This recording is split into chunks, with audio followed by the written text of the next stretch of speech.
Well, thank you for the nice introduction. What did I get wrong? Well, no, you didn't get anything wrong, surprisingly. But I love being called a legend. I was in Sweden, in Stockholm. I was getting an award. This is about 30 years ago, and I was described as a legend. And my wife, for the next 5 years, would say, "Hey, legend, take the trash out." Oh yeah. Hey, legend, it's your turn to do the dishes. So the legend thing is, a little shaky. Yeah. Well, it's hard to be a legend in your own time. I mean, it's difficult, I'm sure. I forgot to say that if you've not been to Otto's bookstore, which moved from Midtown to Tribeca, it is just the most beautiful, fantastic, mysterious books on Warren Street. It is so worth a visit. You will be very happy that I sent you there. Otto does I have to let Otto talk, so never mind. I'll tell you this later. There's so many questions, but I know you were a sports writer before you moved into crime, and I'd like you to just sort of tell people about your early history and how you came to crime writing. Okay, well, I came to crime writing even while I was a sports writer. It really began as, when I was a kid, I didn't read mystery fiction, I didn't read crime fiction, I read science fiction and fantasy, and I read a lot of nonfiction. I was very attracted to nonfiction.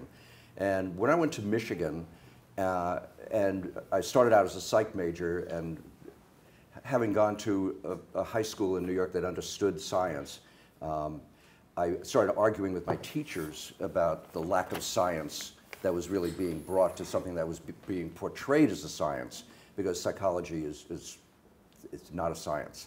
It's a joke as well. And so Otto has no opinions. No. Just want to be clear. I do, and I also have no filter between my brain and my mouth. So I will tell you anything if you ask me questions later. But having been an English major, you read the things that you read when you're an English major. A lot of Russian novelists, a lot of romantic poetry, which I loved, a lot of contemporary poetry, which I loathed. I mean, if you want to be put off poetry for the rest of your life, spend a lot of time reading T.S. Eliot and Ezra Pound. You will never want to read poetry again as long as you live. Wow. Anyway. Whew. Let me write that down. So when I came back to New York, I always read. I read all the time. I played ball until it got too dark to play, and then I read. That was my life. So when I came back, I wanted to keep reading, but I didn't want to keep hurting my head. So I started reading, I thought, mysteries. I've never read mysteries. That sounds pretty good. And I started reading mysteries, and I love them. I was reading 3, 4 a week, 5 a week. Do you remember who you were reading? I read the classics, the obvious people. I started with the same place everybody else starts. I'm a walking cliche. It was the complete Sherlock Holmes. And to this day, I remember exactly what the edition was, where I was when I read The Hound of the Baskervilles, and the line that got me forever was when Dr. Mortimer visits Sherlock Holmes and tells him about this man on the estate who had his throat ripped out, found dead, mangled. And there were footsteps leading to the body. And Holmes says, were they the footprints of a man or a woman? And Dr. Mortimer says, Holmes, they were the footprints of a gigantic hound. Oh, man, I was sucked in. I read everything. And then I started reading the classics, Agatha Christie, Dorothy Sayers, Ellery Queen, John Dixon Carr, all of that. And I loved the puzzle aspect of it. Back in the Golden Age, what was called the Golden Age, that era between World War I and World War II, the main thrust of crime fiction, mystery fiction, was a puzzle. And the writer, as the skilled detective story writer, would plant clues as he went along. Carr and Queen both had a gimmick where at some point, not every book, but in many books, they would stop the action and say, okay, you now have all the information you need to solve this crime. see if you can do it. And I loved the challenge of it. I never figured out one book, never. I was pathetic. I always believed that it was the most likely person. You know, all of clues led to that guy. Oh yeah, that's the guy, he did it. You know, and I was always fooled. But I liked the challenge of the puzzle. But as I read more, I became acquainted with Raymond Chandler. And that was a life-changing moment for me, because now I realize that not only could you write an interesting story, have clues, have a least likely suspect, have a red herring, do all the things that a mystery writer does, but you can have serious literature. There are lines in Chandler that once you read them, they resonate so powerfully that you never forget them. And you can reread him 5 years later. It doesn't matter if you remember who did it, because the mystery, the whodunit, is of such secondary importance. But the language, the poetry, the lyricism with which he wrote were so memorable. I suddenly realized that this is really a field that I was becoming very dedicated to. One of the things that I liked to do from a fairly early age was collect books, not just accumulate paperbacks and so on. I mean, really collect first editions. Unfortunately, I was earning $42 a week at the time as a copy boy at the New York Daily News on my way to becoming, to working in the sports department, becoming a sports writer. 37 take home, by the way. The government got me for $5 after 42. So I couldn't really go and buy a lot of very expensive books, but before most of you in this room were born, there was a wonderful, wonderful thing in New York called 4th Avenue Booksellers Row. The only store that remains is the Strand. It's not on 4th Avenue, it's on Broadway, which is a block away. But there were 77 used bookshops between 4th Street and 14th Street. On the side streets on 4th Avenue and several on Broadway. And books were so inexpensive. Rows and rows, huge places. I mean, 5,000 square feet, shelf after shelf of books at 50 cents and 75 cents and $1. And I learned how to tell first editions, and I started collecting mysteries. I should say that Otto, I've seen Otto's library, and it is one of the more astonishing. It's a huge library, like a library you would go into. So that early collecting, you continued for your whole life. I continued. And what was it, at what point did you, what was the thing that, the catalyst, or what led you to establishing Mysterious Press? I'm jumping, I know. You're okay, joking. I'm sorry, I'm ruining the story. Am I just making this too long? No, I was just... I mean, if you want to just go ahead and No, I'm physically dying up here. I need you to speed it up. No. No, I'm sorry. I just was very curious about, you'll get there, okay. I'll get there. Stop interrupting, I'm talking. I'm talking here. All right. So I started collecting books, and because I had a pretty substantial library of crime fiction, McGraw-Hill had hired Chris Steinbrunner, who was the world's leading expert on mystery films and television, and hired him to write a book called the Encyclopedia of Mystery and Detection in 1972. And he said, well, I can't do the books and everything, so can I get a partner? And I became his partner, and the two of us wrote this book. He did all the mystery movies and TV and radio, and I did the books and the authors and the detectives and so on. The book was published in 1976.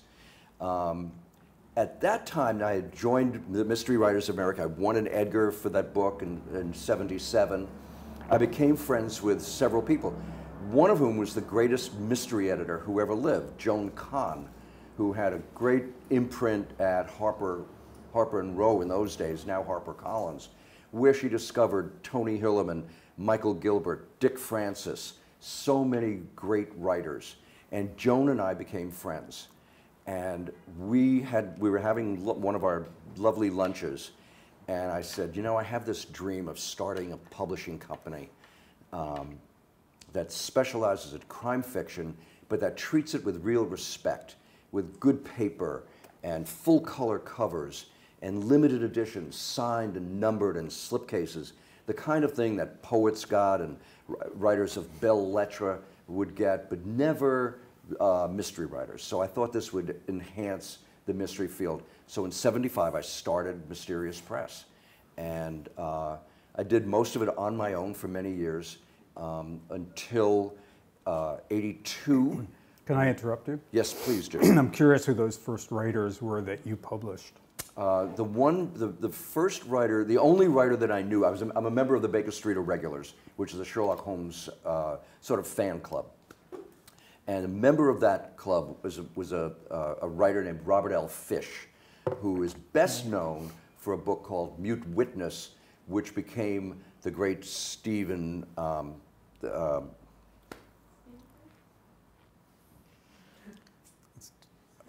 I just blanked. I did. Somebody saying it?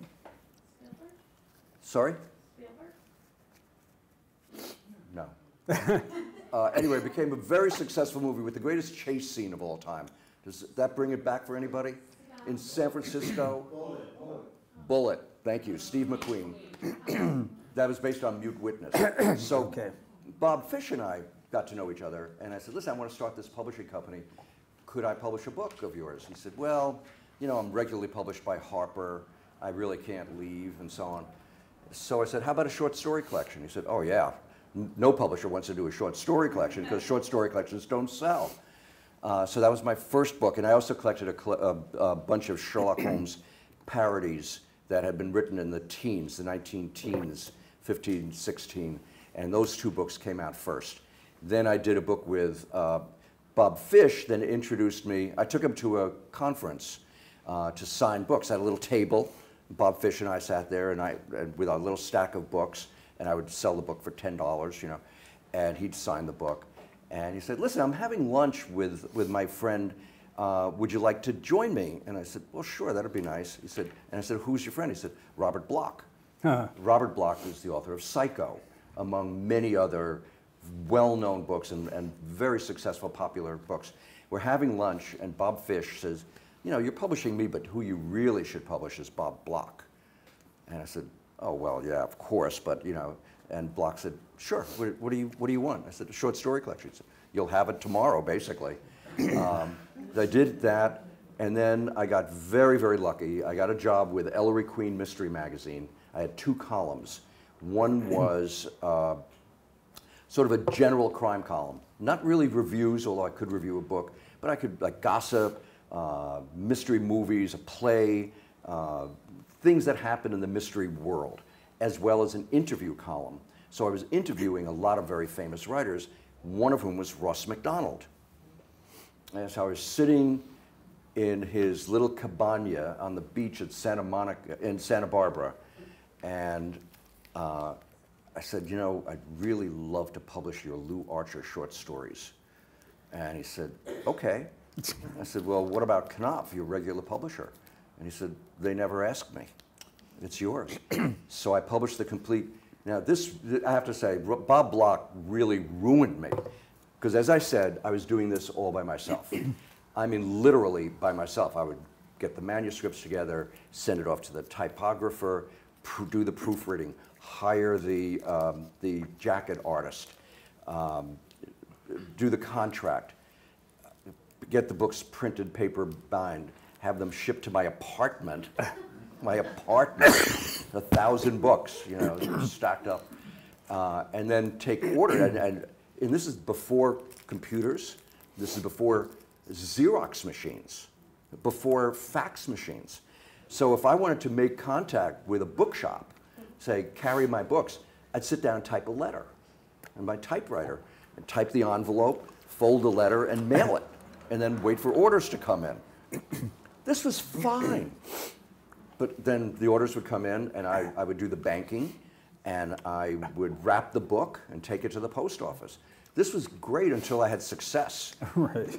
And I lived in the Bronx. You can't call a secretarial service and say, oh, would you send a girl up to my apartment in the Bronx? So I started to look for a place in New York City that had an extra room that I could have as an office. And I couldn't afford the rents. I wound up buying a building. I know it sounds like a joke. My life savings was $2,000, $2,050 in Series E savings bonds. The young ones, the young people here have no idea what I'm talking about. But when I had my job at ABC Sports, they would take out money, and it was a government bond, like 1875, and you cash it in and you get $25. So I had $2,050 in Series E savings bonds. I cashed in the $2,000, and that was the down payment on the building. And this was your Midtown building, This was my right?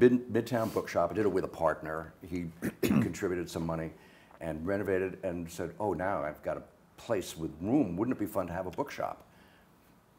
I didn't know anything about how to do either of these things.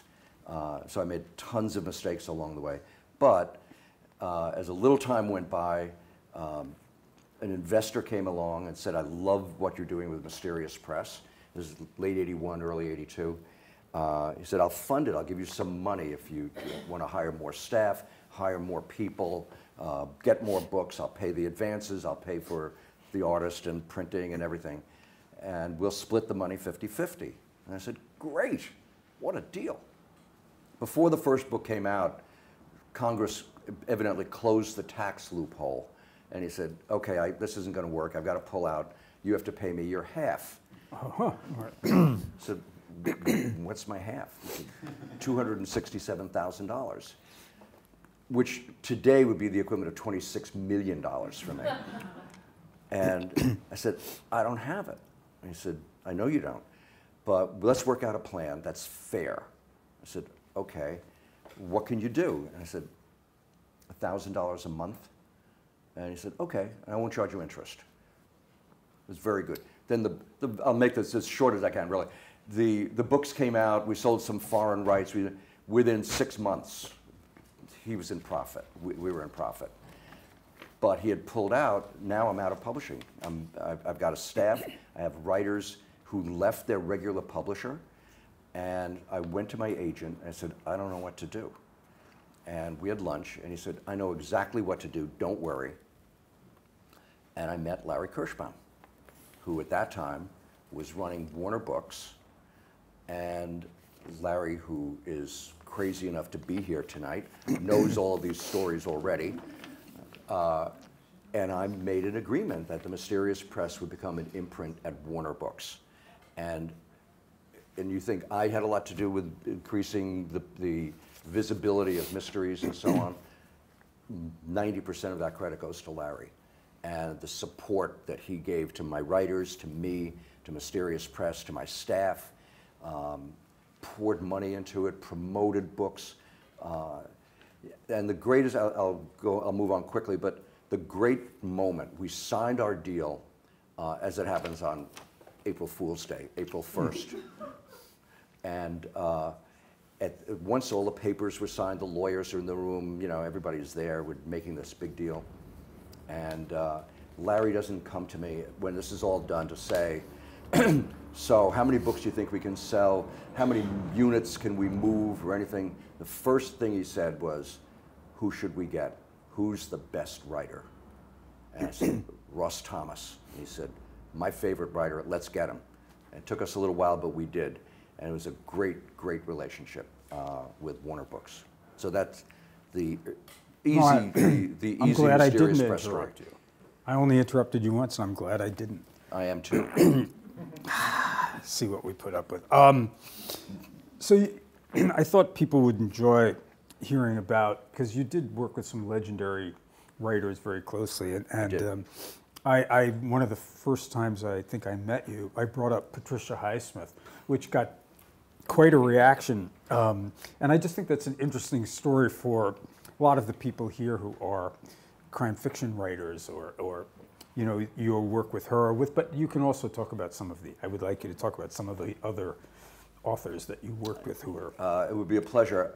Patricia Highsmith is probably the most loathsome human being I've ever met. She was just Do you really want to tell us? A horrific human being. I mean, what a great writer, a great writer. I met her, she was coming to New York, And she was born, everybody thinks she's English. She's not English. Her name sounds English, but she's not. She was born in Texas and then moved to New York when she was young, teenager, and she was a real party girl. She was fairly attractive when she was young and had a very active social life with a lot of different people in New York, and then moved to I think to, she ended up I can't in remember the Switzerland, order, but but it was Switzerland, it was France. When I met her, her publisher brought her to New York to do some promotion, and we did, I said, oh my God, she's one of my heroes. I love the Ripley books, I love Strangers on a Train, I love the short stories. She is so great, let's have her at the store. Nobody, she couldn't sell a book. She was a very unsuccessful writer, except critically. She just never couldn't sell a book in America or in England. So Strangers on a Train, I've heard you talk about this, but was not a very big No, it had success. one printing. It never was reprinted. There was no book club edition. It was a total Did that failure. change when the movie was made? Or? I guess paperbacks probably sold a little bit, but she became a very bitter person when Strangers on a Train was bought for the movies, because Hitchcock had a third party make the purchase so that nobody would know, that she wouldn't, and her agent wouldn't know that Hitchcock was doing it, because the price would have gone up. So it sold for a very modest amount of money, and when she learned that it was a Hitchcock movie and there were big stars in it and everything, she was angry and bitter, and that is what made her every bit as horrible as she was for the rest of her life. So anyway, so she's signing books, and like 5 people show up. And I'm like, oh, Jesus, I got 2 hours with Patricia Highsmith, who is not exactly communicative. So the 5 people are here, they've got their book signed, and they go. Now it's Pat and me. And I'm trying to, like, okay, I got an hour and 45 minutes to fill. And what do we do? So I start asking her questions to try to draw her into a conversation. And one of the, like, might have been the first thing I would say, well, you're living in France. Why did you choose France? Is it because you love the language? And she said, I don't speak French. I said, oh, okay. Is it the people? The French people are so full of joie de vivre. She said, oh, I can't stand the bloody frogs. Direct quote. Can't stand the bloody frogs. I said, oh, well then, what is it that attracted you so much to France? She said, it's rather an attractive village. I said, okay, moving along. I don't remember what else, but that was the beginning of our conversation. And I brought her back one time to do some promotion for us. And my wife and I were taking her to dinner. And there was a lovely young publicist, might have been her first week on the job, who was joining us for dinner at my favorite Italian place. They knew us, they loved us, we loved them. And we're sitting at a table for 4.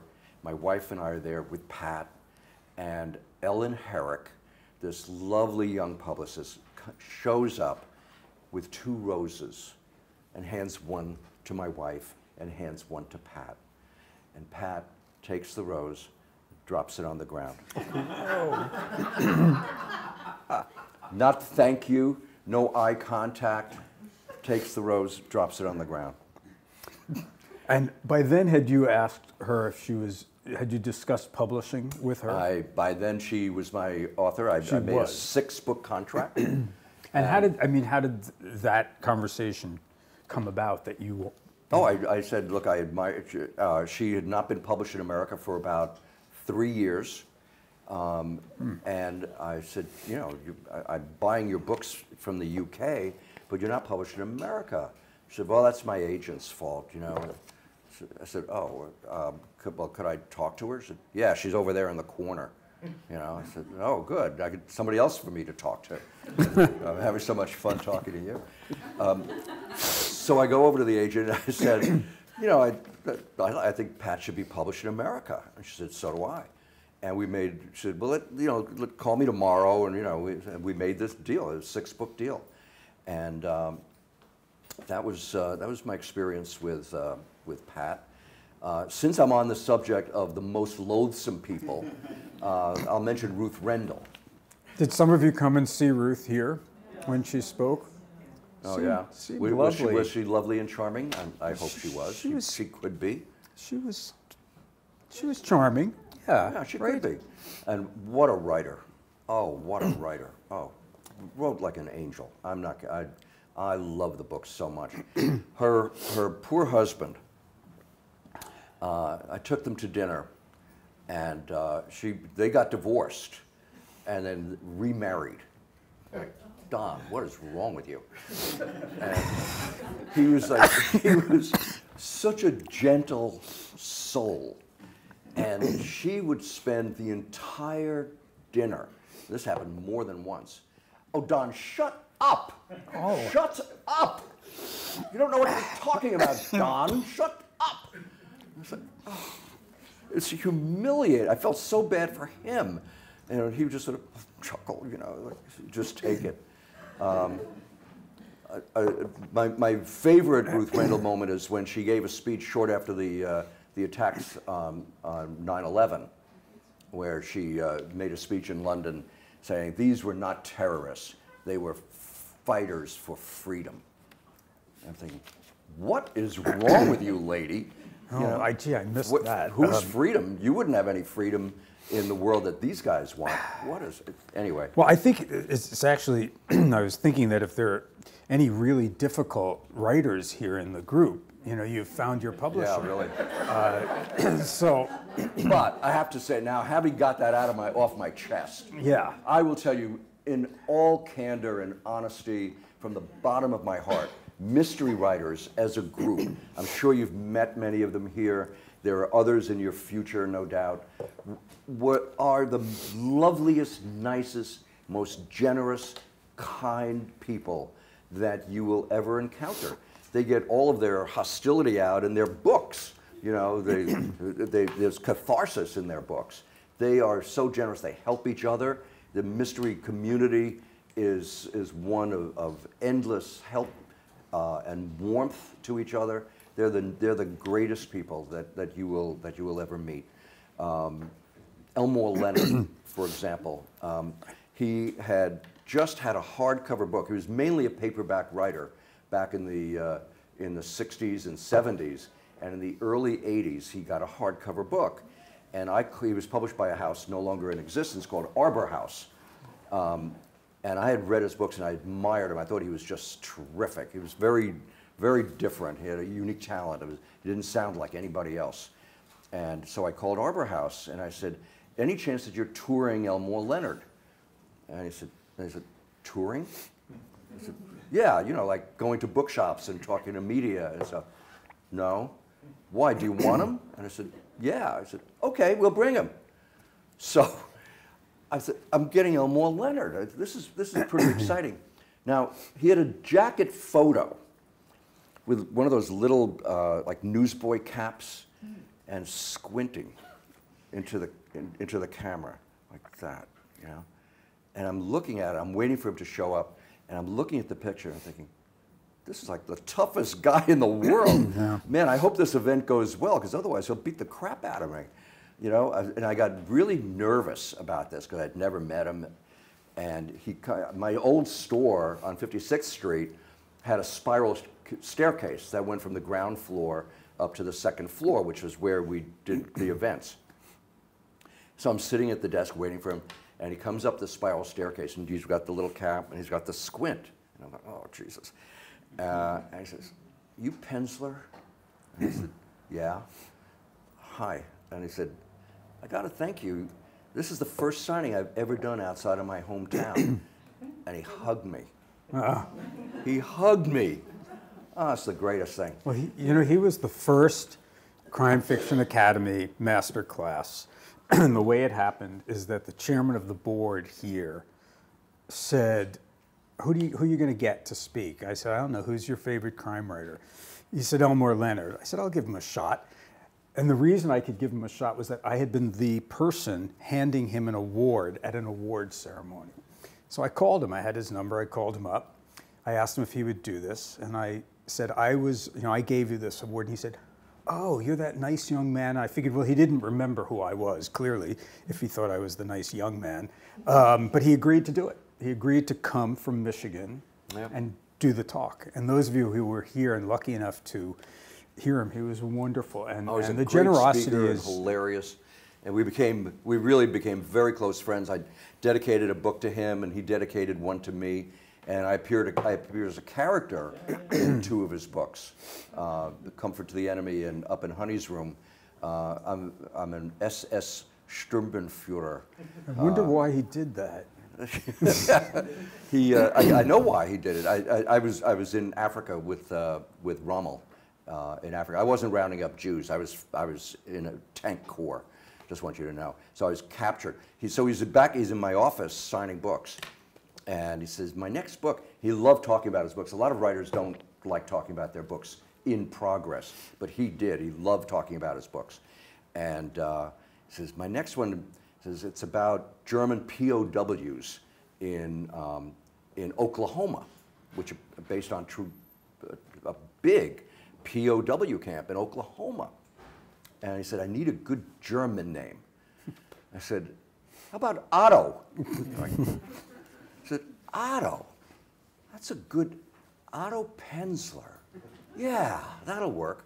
Well, it's funny that you end up in a cameo there because you've continued that tradition in many things you do, like your Christmas stories that you publish for your store, and that how people have to put the store in the book or the story, which is funny. I think how you've done that. It's off subject, but we have to put it in context, otherwise nobody will know what you're talking about. Every year around Christmas time, I commission an original story from a mystery writer to write a story set at Christmas time, at least partially in the bookshop and with a mystery element, and we get them printed.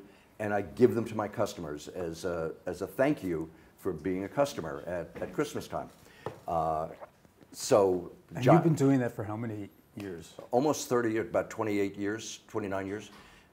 Jonathan wrote one, Thomas Cook wrote one, Mary Clark wrote one, Larry Block wrote one, Ed McBain, Ann It was Perry. very fun. I mean, they're wonderful. It's just a wonderful tradition, and I love doing it.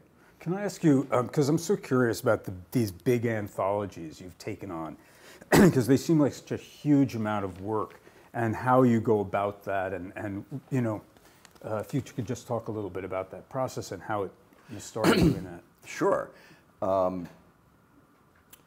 For those of you who are not familiar with it, I've been doing a series with Random House, with Vintage, which is an imprint at Random House, of big books.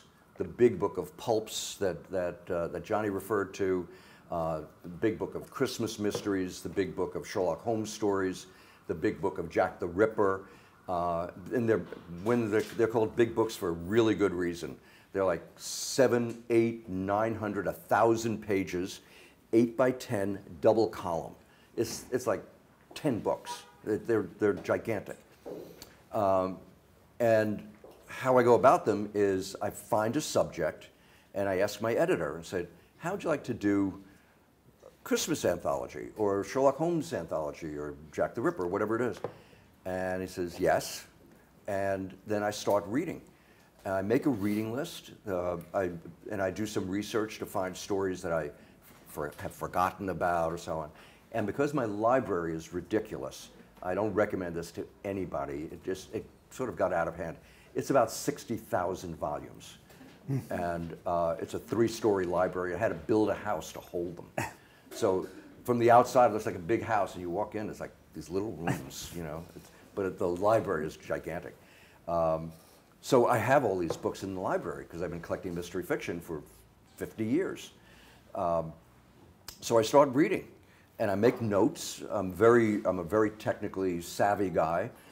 So I use 3x5 file cards to write the author's name, the name of the story, and about 2 lines to remind me of it, and then I give it a little rating, like 1 to 4, to remind me of whether I like the story. And sometimes it's a writer that I know I liked, And I started reading the story. That story's a 1. Let me read another one. Let me read another one. I wind up reading between 400 and 500 stories to do one of these anthologies, which is even more than I read for the Best American Mystery Stories of the Year. It's an ongoing series that I've been doing with Houghton Mifflin Harcourt for 21 years.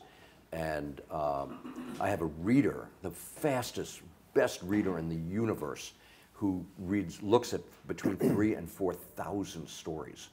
And then I get 200, 300, 400, whatever it is that time for me to read and cull. And you have to read that many? I have to read those to find the 50 best. Right. And then the guest editor, which is always a big name writer, reads those 50 stories and then picks the 20 best from that. They get the book, they get into the book, and the other 30 get an honors list, and so on. Yeah. I wonder if some people, I have lots of questions for Otto, but if other people here have questions for Otto, if you don't, I'm going to keep asking mine. Larry. Talk about Elroy. Ah, yeah. James Elroy. James Elroy is, I know you know his books, L.A. Confidential, The Black Dahlia, and almost all of them have either been made into movies or are about to. I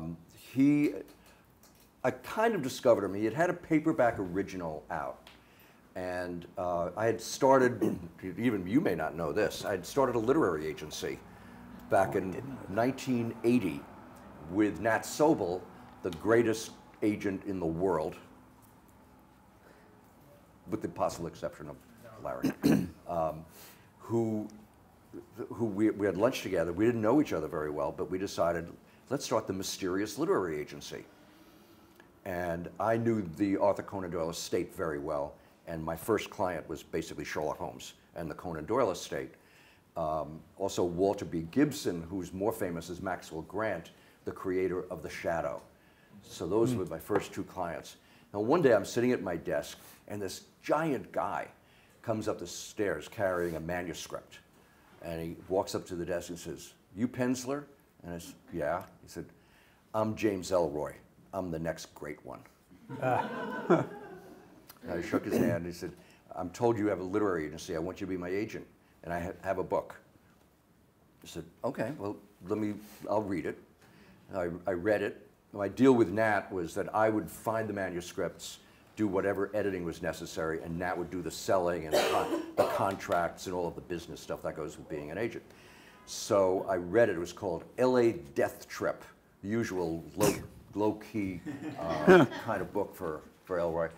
And we worked on the book for 1.5 years. And he rewrote it 3 times. He did everything that he was asked to do. And I kept cutting back the violence, cutting back the violence. It was finally published as Blood on the Moon, which was then filmed as Cop with James Woods, which is a dreadful movie, but a pretty good book. And it's still one of the most violent books that I've ever read, with me throwing bucketfuls of violence out.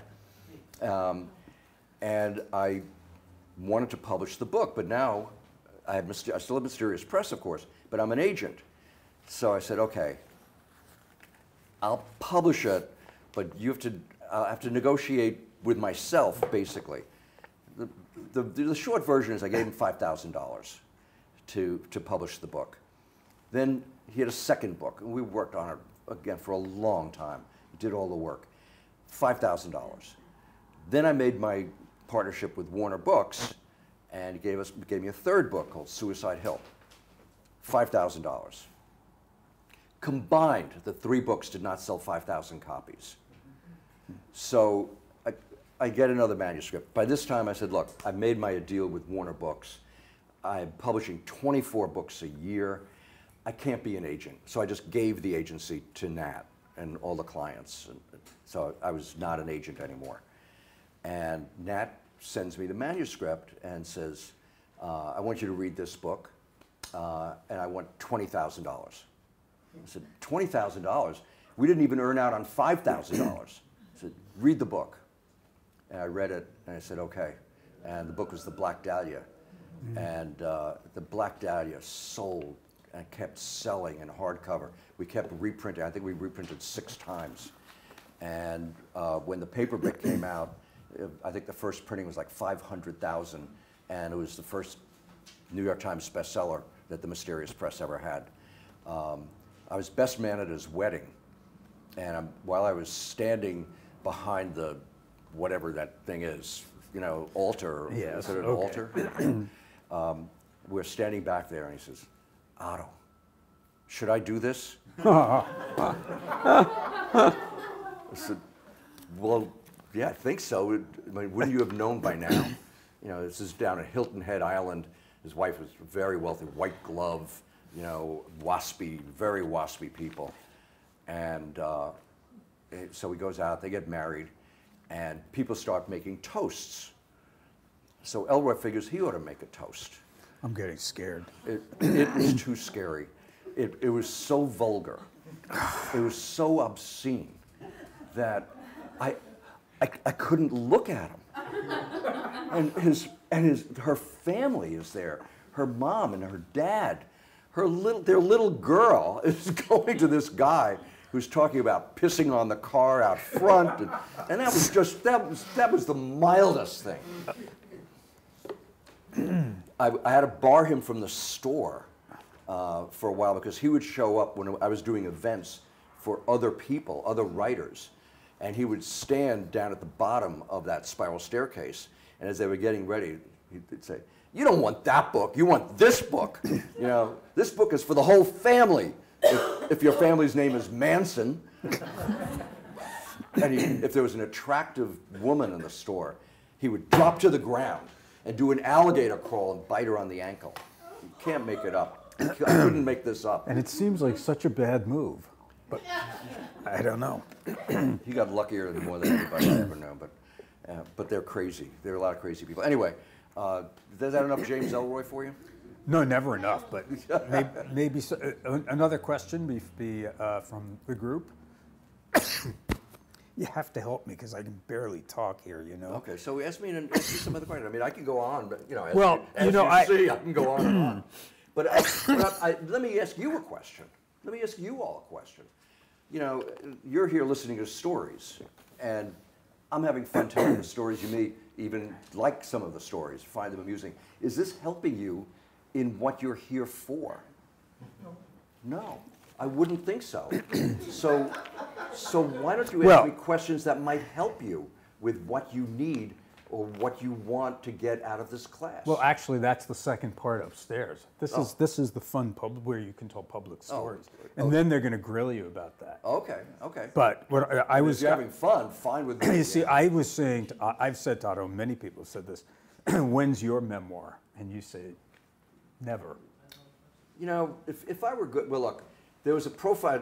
The New York Times just did a profile of me called "By the Book," and one of the questions, I don't remember if it was in the newspaper, which was much shorter than the online version. And one of the questions is, who would you like to write your biography or memoir, whatever it was? And I said, me, if I had the talent, but I don't. So, however, I will say that Thomas H. Cook, which I will give you the name of, I think, the best living mystery writer. Who here, is there anybody here who studied with Tom when he taught here? Ah. You did, Jeff, right? Did you read any of his books? Isn't he great? He's just so great. Anyway, Tom said, look, you have these stories about Patricia Highsmith and, you know, other people. Just make notes. Make notes when you have an extra 20 minutes. Just sit down, write your, because you're going to forget stuff. Like, oh, really, you think? I said, Bill. I said, no, my name's Tom. So that's right. So just write them down and keep a file. And when you're ready, I'll help you structure it, and we can do this because you really have. Now I have to say, Joan Kahn, 30 years ago, said, Otto, you have to keep notes because you have to write this. I have had 300 people in my life talk to me about writing my memoir, and I first of all, I don't have time, and second of all, you know, it's hard enough to be a published writer with talent. Without talent, it's really hard. Well, I was going to say to you, in being a publisher, briefly being an agent, all the things you've done within that world, what is it that draws you to certain writers in the genre? That's a good question. Oh, good. Finally. Sorry. Okay. I think what draws me is the same thing, and I'm talking as an editor. As a publisher, you're a business person. It has nothing to do with art anymore.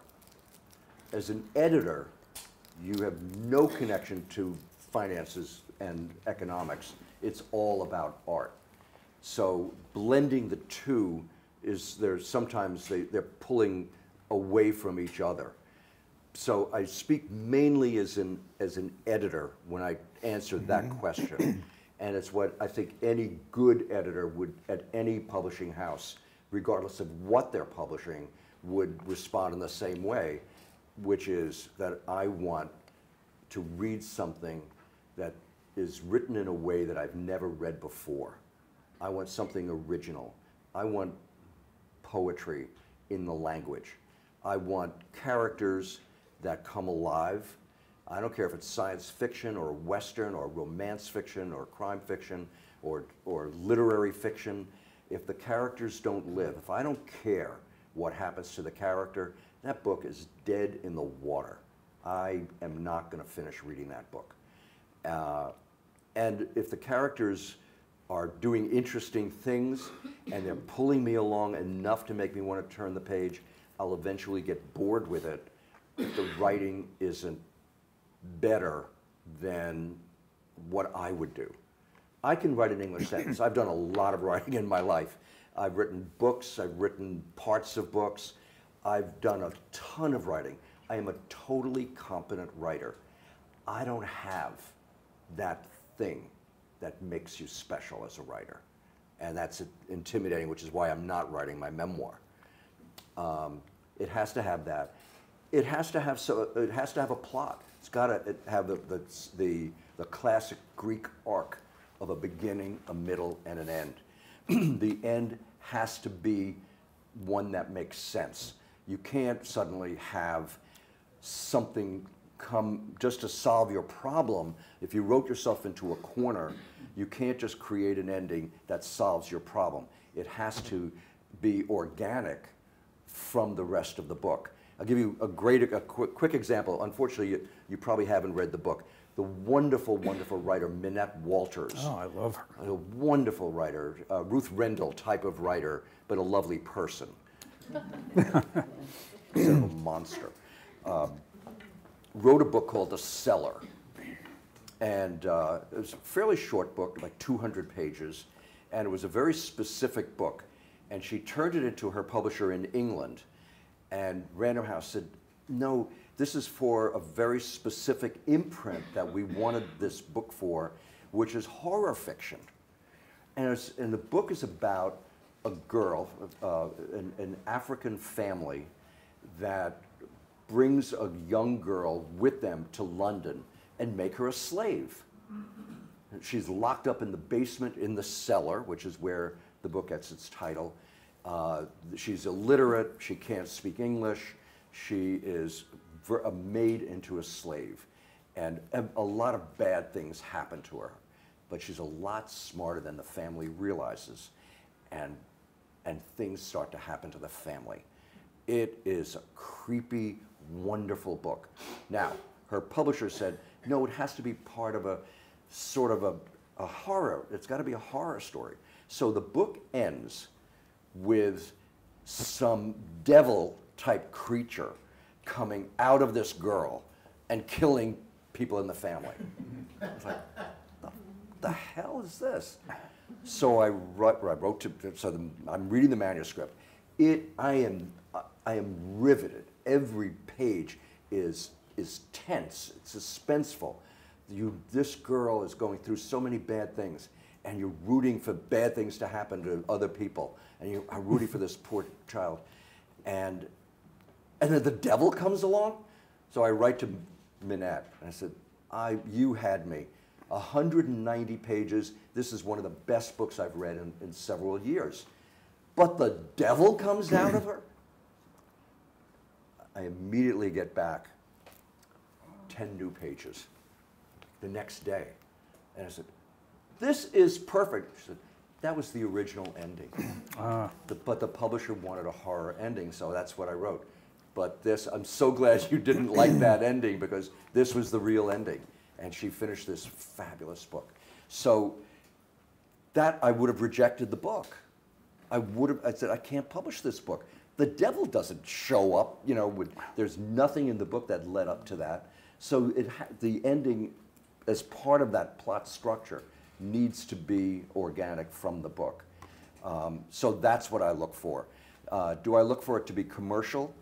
I'm not good at that. Larry can attest to this. I'm good at finding good books. I'm not good at finding commercial fiction.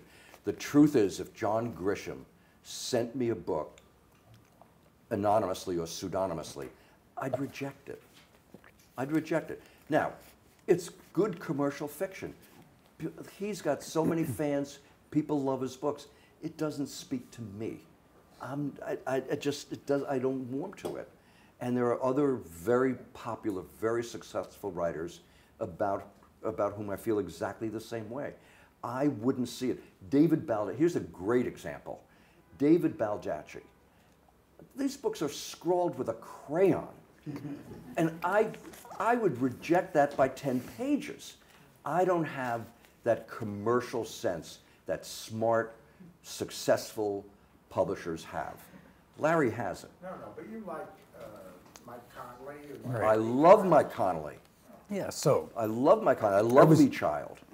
So you're selling yourself short. Well, okay. Which is very rare.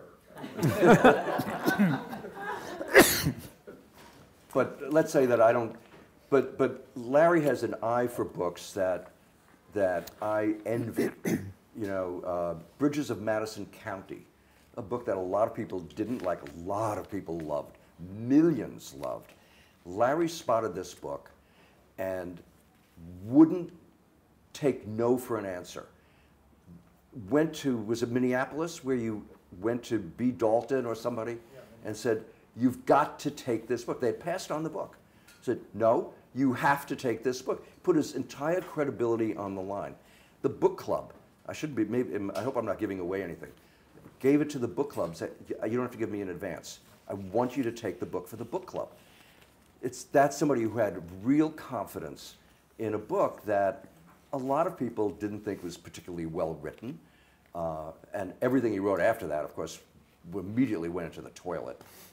And yet you would say that you don't have an eye for commercial fiction, but you have sustained yourself in this business for most of your life. Yeah, yeah. I mean, good stuff sells. If it's really good, it's going to sell a certain number. But I have not been very good at finding the right commercial fiction. So when I talk about the things that I talk about, and I like talking about writing and the writing process, I love most of my friends are writers, because I am so envious. They're gods to me. How they do this, how they have a blank sheet of paper or a blank screen and create characters that within 20 pages you are wrapped up in their lives and want to know what happens. How they do that, to me, is a miracle. It's the closest thing to religion that I have. I don't know where we can go from that, except I have a thought that we go in the back and we have a drink and we buy one of the big books that's back there